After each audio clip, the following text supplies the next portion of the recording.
Cyclone Biparjoy जैसे गुजरात के तट के पास आता जा रहा है, उसका असर देखने को मिल रहा है। आज सुबह से सूरज नहीं निकला है और काले बादल आसमान में दिख रहे हैं, बूंदाबांदी हो रही है अभी। और अभी समुंदर जो शांत दिख रहा है, दरअसल ये तूफान से पहले की शांति है। यहाँ पर फिलहाल मैं जो जखौ का एक पोर्ट का जो एक छोटा सा गांव है वहाँ पर हूँ और 700 जितने लोग इस जगह रहते हैं। छोटा कस्बा जैसा है, लेकिन सुरक्षा कारणों के चलते उनको यहाँ से शिफ्ट कर दिया गया है, सुरक्षित जगहों पर जाने के लिए कह दिया गया था। तो लोग जो मछुआरे हैं वो यहाँ से निकल चुके हैं।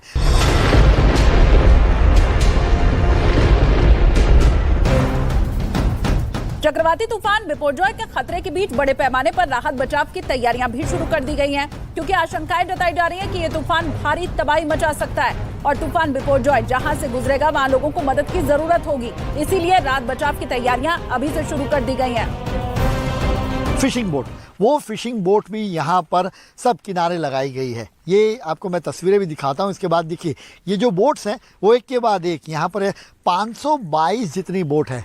आप देखिए तस्वीर लंबी तस्वीर की नज़र से आप देख पाएंगे यहाँ की 522 बोट्स हैं, उनको किनारे पर लगाया गया है।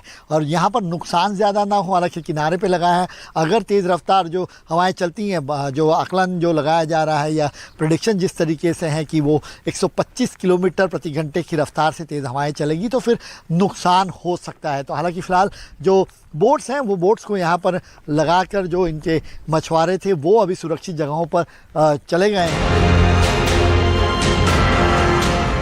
मौसम विभाग ने बताया कि चक्रवाती तूफान गुजरात और महाराष्ट्र के तटीय इलाकों को भारी नुकसान पहुंचा सकता है। इसीलिए कोस्ट गार्ड ने वहां निगरानी के लिए 7 बड़े जहाजों को तैनात किया है। कोस्ट गार्ड के 31 डिजास्टर रिस्पांस टीम राहत और बचाव के लिए स्टैंड बाई मोड पर है। 2 गुजरात तट के पास और 5 महाराष्ट्र तट के पास तैनात किए गए हैं। साइक्लोन जहां पर भी इफेक्ट करेगा, जहां क्रॉस कर जाएगा और वहां मदद की जरूरत होगी, ये जहाज तैयार है। आने वाले खतरे को देखते हुए कोस्ट गार्ड ने अपना ऑपरेशन शुरू कर दिया है। कोस्ट गार्ड के जवानों ने गुजरात के ओखा से 50 किलोमीटर दूर समंदर में एक निजी कंपनी की ऑयल रिंग पर रेस्क्यू ऑपरेशन चलाया, जहां 50 से ज्यादा कर्मचारी फंसे हुए थे। कोस्ट गार्ड के जवानों ने कर्मचारियों को सुरक्षित निकाल लिया।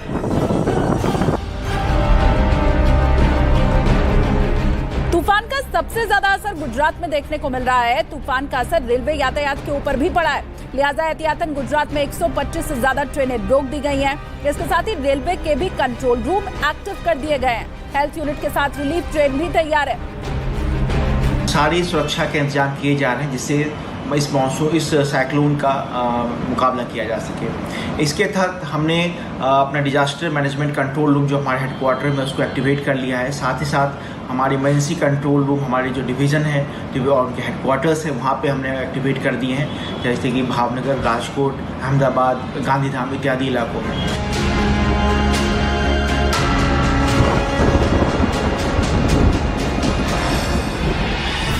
गुजरात के 4 जिले देवभूमि, द्वारका, पोरबंदर, जामनगर, जूनागढ़ में भारी से भारी बारिश का अनुमान है।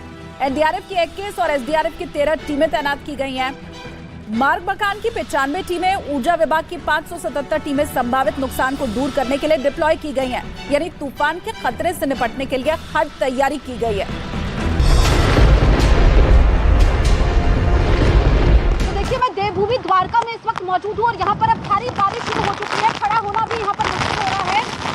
हवा का रफ्तार भी काफी ज्यादा है। ये आप देखेंगे उधर किस तरीके से ऊंची ऊंची लहरें उठ रही हैं। यहाँ पर एनडीआरएफ की तैनाती है और अब यहाँ पर ये बिपरजॉय ने अपना असर दिखाना शुरू कर दिया है। आप देखेंगे किस रफ्तार से यहाँ पर लहरें हैं जो कि इस तरफ आ रही है। ऐसे में तटीय इलाकों से लोगों को दूर किया जा रहा है। रेड अलर्ट यहाँ पर जारी कर दिया गया है। किसी को भी आगे जाने की अनुमति नहीं है। हम आपको ये ग्राउंड जीरो की तस्वीरें दिखा रहे हैं जो काफी अहम हो जाती है।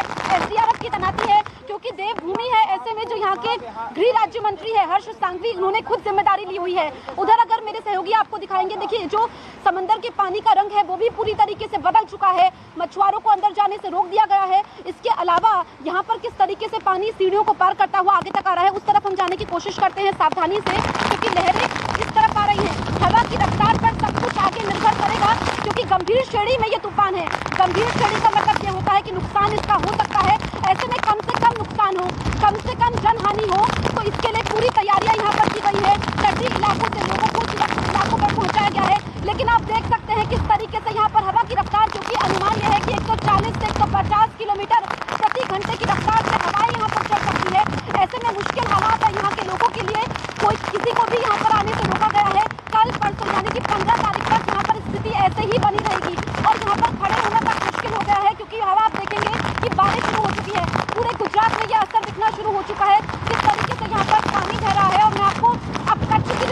सहयोगी जहां पर मेरे सहयोगी जनक दवे मौजूद थे।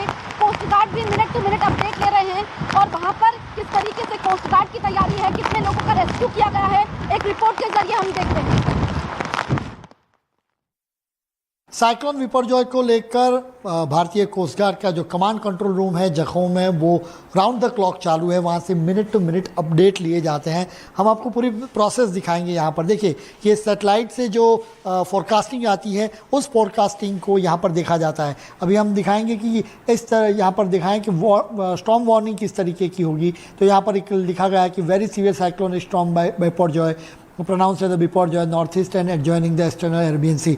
तो ये लगातार इस तरीके से अपडेट आते हैं। उनको जो इक्विपमेंट है, उससे जो शिप हैं वहाँ पर, उनको ये पास ऑन किया जाता है और लगातार सेटेलाइट से जो अपडेट्स मिलते जा रहे हैं वो दिए जाते हैं। यहाँ पर आप देखेंगे तो VHF ये इक्विपमेंट है, वो लगातार जो शिप है उनके साथ कोऑर्डिनेशन चल रहा है वहाँ पर कि किस तरीके की रफ्तार होगी, क्या होगा, शिप को मूवमेंट किस तरीके से करनी है, ये सारी चीज़ें VHF से यहाँ पर सुनी जाती है और उसको रिकॉर्ड किया जाता है। वहाँ पर यहाँ देखेंगे आप कि ऑलरेडी साइक्लोन पर पैनी नज़र रखी जा रही है। मिनट टू मिनट अपडेट यहाँ से लिए जा रहे हैं। सेटेलाइट इमेजरी जो है वो विंडी की ओर से जो अपडेट आ रहे हैं, IMD भी इसको फॉलो किया जाता है और उसके बाद सिस्टम को दिया जाता है। अब उसके आगे बाकी जो कोऑर्डिनेशन एजेंसियाँ हैं उनके साथ भी लगातार संपर्क में रहते हैं। ऑप्स का जो सेंटर है, यहाँ पर आप देखेंगे ये ऑप्स रूम है, वहाँ पर अंदर आपको ले जाएंगे कि वहाँ पर बाकी जो कोऑर्डिनेशन कमिटी, जो कोऑर्डिनेशन एजेंसियाँ हैं उनके साथ बातचीत होती रहती है। नेवी के साथ जो कोस्ट गार्ड की बातचीत है वो भी इस तरीके से लगातार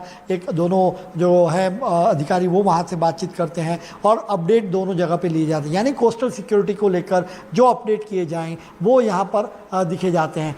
लगातार संपर्क लिए जाते हैं। यहीं पर देखें, दूसरी तरफ भी यहाँ विंडी पर नज़र रखी जा रही है कि ये ट्रैक क्या होगा और ट्रैक के चलते कहाँ कितना नुकसान हो सकता है, इस ट्रैक को भी यहाँ पर फॉलो किया जाता है। यानी command control room round the clock चलता है और यहाँ पर अब मिनट टू मिनट अपडेट्स हैं वो लिए जाते हैं और अपडेट आगे भी भेजे जाते हैं जहाँ पर उनकी मूवमेंट करनी है, रेस्क्यू रिलीफ करना है या फिर उनके शिप जहाँ पर कोस्ट गार्ड के हैं वहाँ पर उन चीज़ों को अपडेट किया जाता है। तो कोस्ट गार्ड सेंटर का मेरे सहयोगी ने जायजा लिया था। उस दूसरी तरफ पीएम मोदी भी हालात पर नजर बनाए हुए हैं क्योंकि चक्रवात बिपरजॉय का असर अब दिखना शुरू हो चुका है। ऐसे में पीएम मोदी ने अधिकारियों के साथ मीटिंग भी की है और यहाँ पर मिनट टू मिनट जानकारी वो ले रहे हैं ताकि केंद्र की तरफ से हर संभव मदद यहाँ पर गुजरात सरकार तक पहुँचाई जा सके, जिसकी वजह से नुकसान कम से कम हो। एक रिपोर्ट हम आपको दिखाते हैं।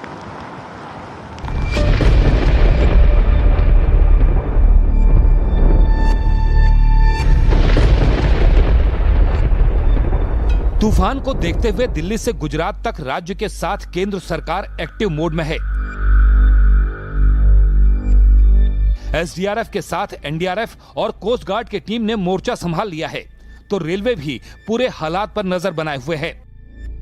साइक्लोन के देखिए 3 फीचर होते हैं, हाई विंड, स्टॉर्म सर्ज और हैवी रेनफॉल। इनके कारण अलग अलग प्रकार की इमरजेंसी क्रिएट होती है, तो हम किसी भी प्रकार की परिस्थिति से निपटने के लिए पूर्णतः मुस्तैद हैं।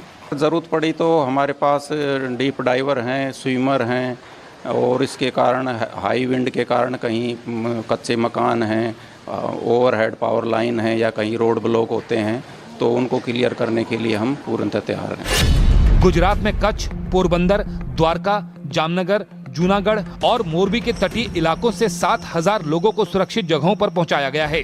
मौसम विभाग ने सौराष्ट्र, कच्छ समेत 10 जिलों के लिए ऑरेंज अलर्ट जारी किया है।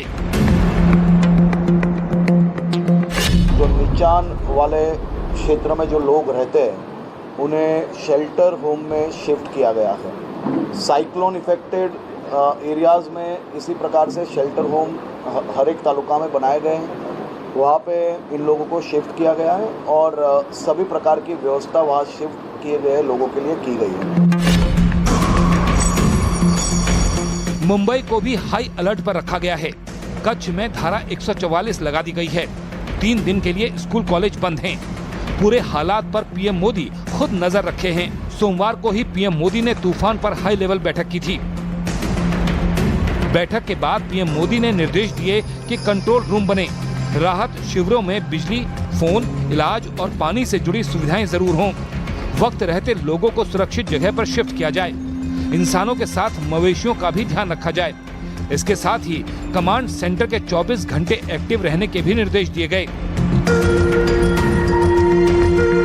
बैठक के बाद प्रधानमंत्री नरेंद्र मोदी ने गुजरात के सीएम के साथ टेलीफोन पर बात की और तूफान को देखते हुए सरकार की तैयारियों की जानकारी ली।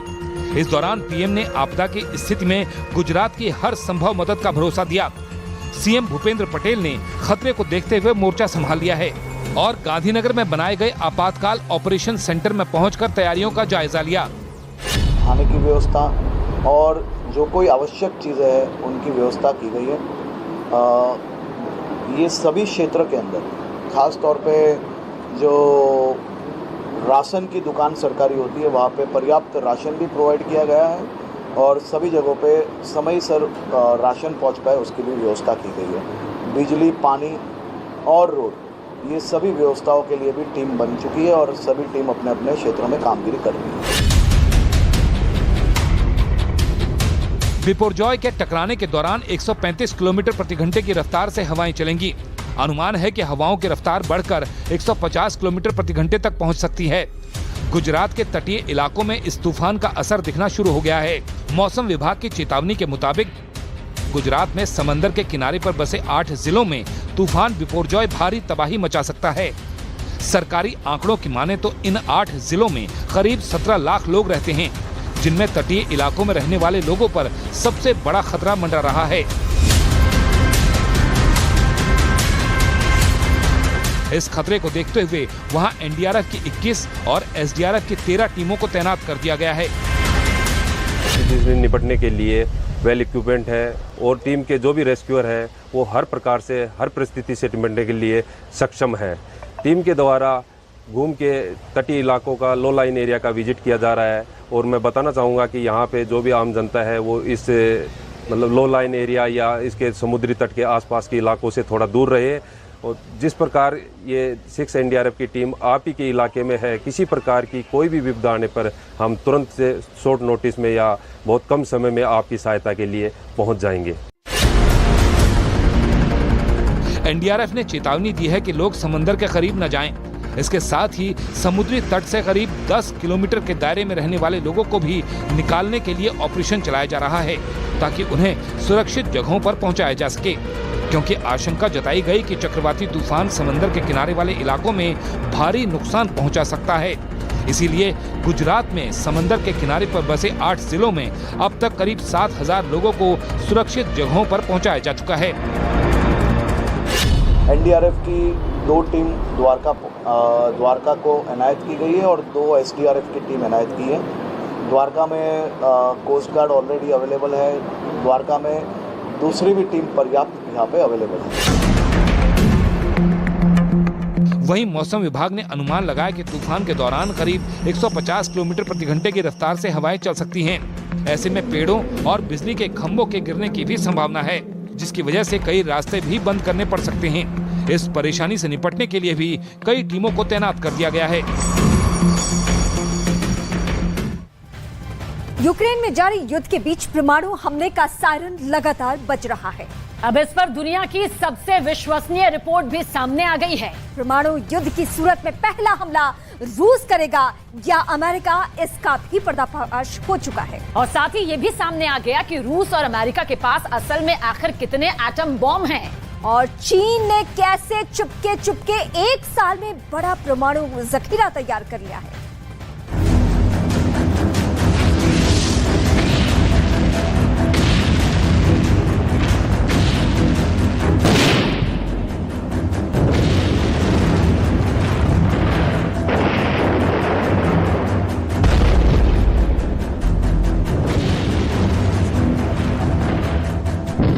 दुनिया में एक बार फिर से परमाणु बमों की अंधी होड़ शुरू हो गई है। छुपके परमाणु टेस्ट हो रहे हैं। इन बमों के इस्तेमाल यानी फटने का खतरा भी बहुत बढ़ गया है। इसे लेकर सबसे बड़ी चेतावनी जारी हो चुकी है। 2023 की न्यूज